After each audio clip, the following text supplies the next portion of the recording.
Well, children, where there's so much racket, there must be something out of kilter.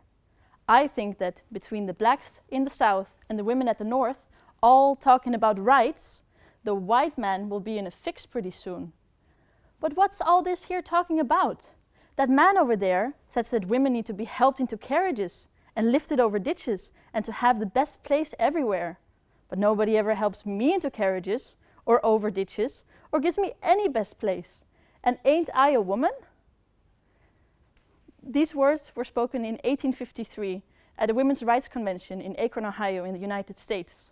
They were spoken by a black woman, a freed slave, and her name was Sojourner Truth.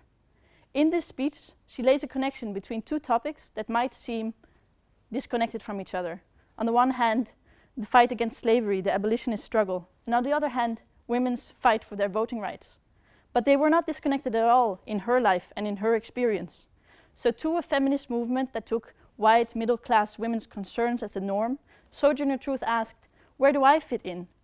Ain't I a woman? Who is the subject of feminism?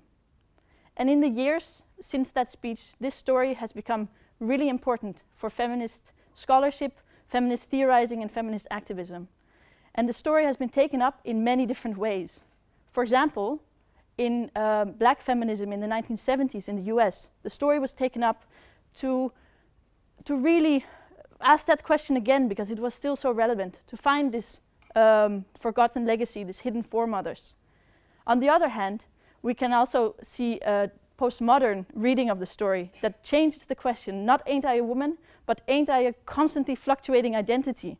What is even that category of woman, and what is identity?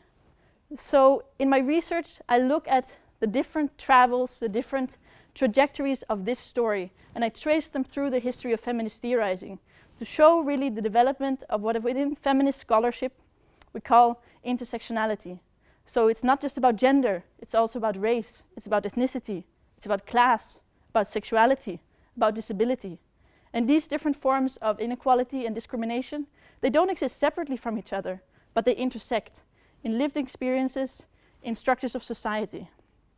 And in order to fully understand these different forms of inequality, we need to look at those intersections. And that's what intersectional feminist theorizing is about. So I think that this story of Sojourner Truth from 1853 is still incredibly relevant today, here and now. And I'm not even going to talk about Zwarte Piet. So thanks.